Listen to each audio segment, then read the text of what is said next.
Good evening. First off, I want to thank you all for even tuning in or watching this when you do. And second off, I want to say thank you for life. 19 years ago today, August 16th, 1998, almost August 17th, 1998, about 11:55 p.m., I fell 4 stories from a building in Westwood, California. 47 to 48 feet, terracotta tile over a balcony, and went into a coma. Was at the UCLA Medical Center for almost, I don't know, 2.5 weeks or so. 2 weeks, I don't know. I was in a coma. 17 or 18 days I was in a coma. They didn't know I was going to get back. Dr. Eric Johnson was the neurosurgeon who did my surgery. ICU 7 West was the nurse's ward of the emergency room I was in ICU there at UCLA Medical Center in 1998. The same day I was on the news actually that night, but President Clinton admitted that day that he had inappropriate relationship with Monica Lewinsky. And so I didn't appear on the news, on the early news in Los Angeles, and then by the time he admitted that, it was already 6 in the morning. And at 6 in the morning I wasn't on anymore. So I have a copy of it somewhere. You can dig it up if you want proof, I guess. I fell. Hang out with me for a day, okay, that guy's weird. He fell. Anyway, I was in a coma for 17 or 18 days. Eyes closed. Actually, this is a funny story. First thing I could put a memory to was Mark McGwire hitting home run number 62, because I knew that summer he and Sammy Sosa were having this huge race in the summer of '98, and he was going to break Robert. One of them was going to break Roger Maris's 61 home runs in 1961. I knew that was going to happen because I watched SportsCenter, I guess. I'm not really a baseball fan. I'm a fan of sports. I'm a huge hockey fan, but whatever. Neither here nor there in this story. So I end up falling off this building 19 years ago. And it's been a crazy 19 years. I've seen so much happen.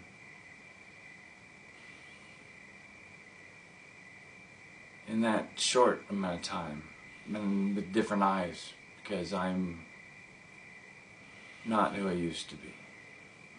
That guy. I'm not better now.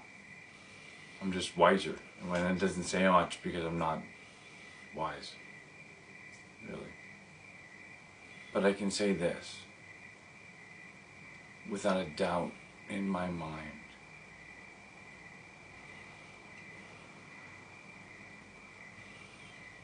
The gospel's true.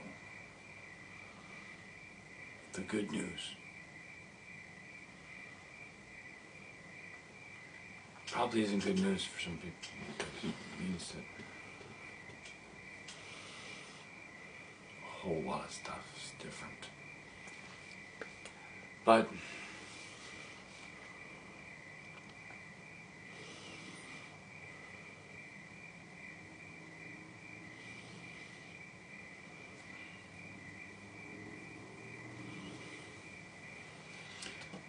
I was raised in a Christian household.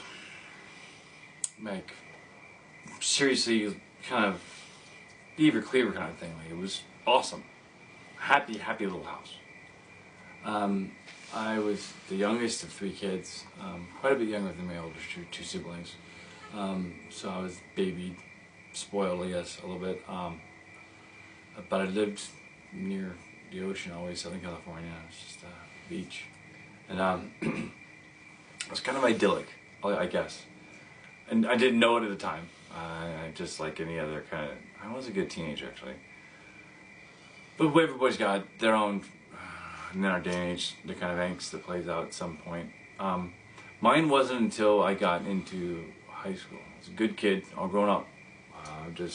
By good kid, I mean good in school. I did pretty much all the disciplines, all areas of mathematics, English, science, arts. I was fifth grade. I started fifth grade.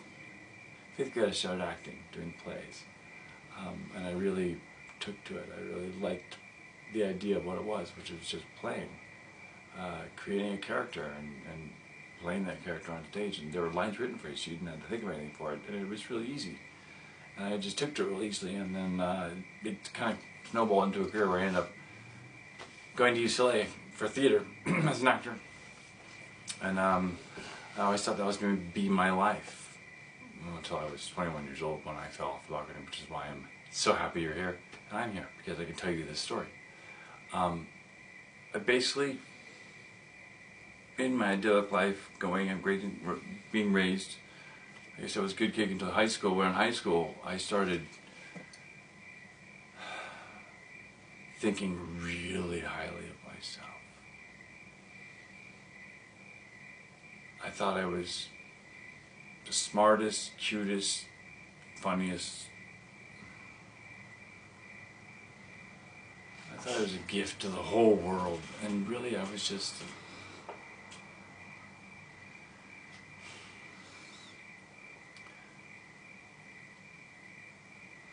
I ended up graduating high school, doing pretty well, getting into UCLA's theater program, which is pretty prestigious. At the time it was number 2, it was number 1. I think number 2 there, or NYU was number 1. But I didn't want to go there. I wanted to stay in LA because I knew I wanted to go into film, because I wanted to be Clint Eastwood, or like Clint Eastwood, although I thought I was a better actor than Clint Eastwood. I think he was a genius writer and director, and that's what I thought then. Clint, don't get mad at me. I'm calling you whatever. But that's why I wanted to be. I aspired to be that, and I thought, well, the best way to get in directing. Well, the best way to get in directing is to become an actor. And I started doing the acting. Like, yeah, well, I'm going to go to UCLA or USC. Like, I want to go to UCLA because it's number. At the time, it was at the time. This is 1995 or 94 when I was applying. It was number 2 or number 1 in the nation. In NYU as it was. NYU and UCLA were kind of jockeying back and forth. They were always the top 3 at the time. I don't know what it is now. Probably totally different. But I'm thinking, well, NYU, and I don't want to go live in New York, and I want to be in a film, and film happens, most of it at the time, especially when I knew it, Los Angeles, going to Hollywood, blah, blah, blah.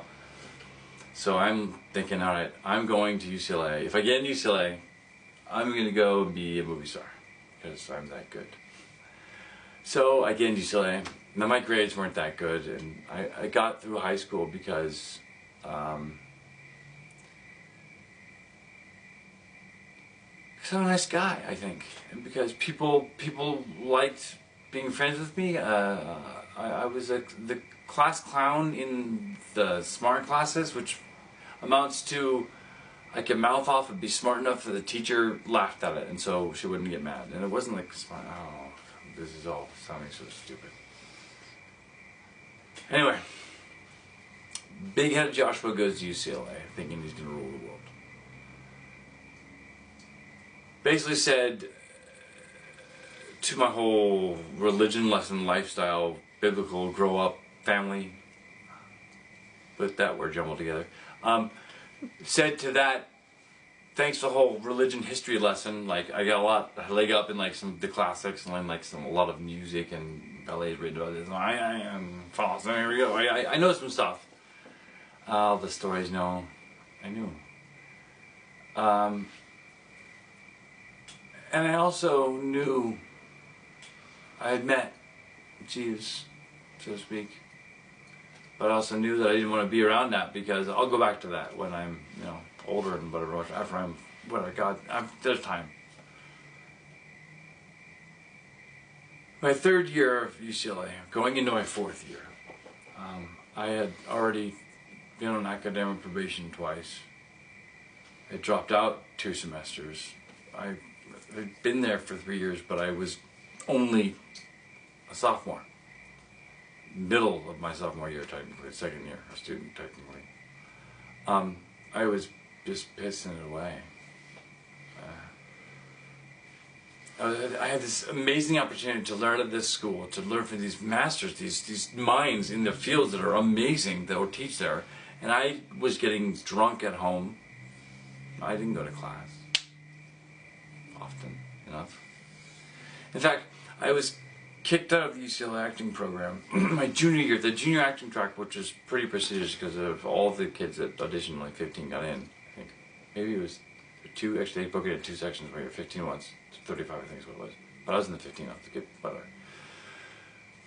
I got kicked out of it because I stopped going. I was snowboarding. I worked for a snowboarding store and I was there sending me places. Snowboarding was fun. I could party and go and I felt like a rock star. Gratifying the flesh. And it was rad. Until it wasn't, which is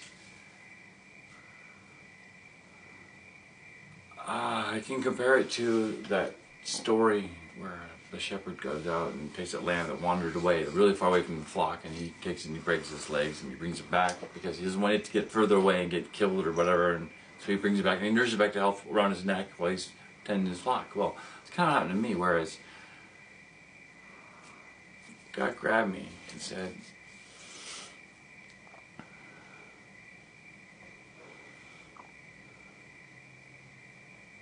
it's going to take you 19 years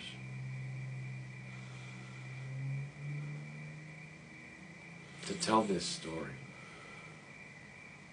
I've got all the supporting documentation. I've got all the eyewitnesses. This is my testimony. This is my witness. And my witness is that Jesus Christ is the way, the truth, and the life. And no man comes to the Father but by Him.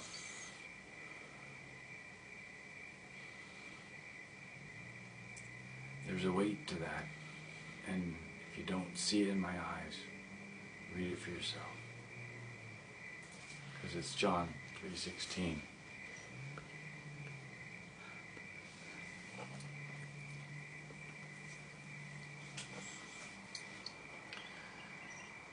I'm going to post a bunch of my journal entries. I've been keeping journal entries. I've imagined myself a poet ever since I was 18 years old. And I lost the first one. And I lost the third one. But I have, no, I lost the third one. I lost the first one, I lost the fourth one. But I have the second, third, fifth, sixth, and seventh ones. And so I'm going to post some digital copies of those, as well as some original songs that are, you'll see the lyrics to, because you'll realize as it goes chronologically, you'll see how it unfolds to me through my entries, what's really going on. And then unfortunately, or unfortunately, Jesus loved you, and He died for you. And whether you recognize it or not doesn't change the fact that it happened.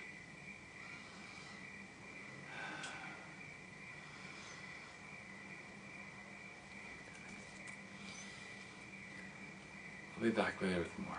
Good evening. Have a good night.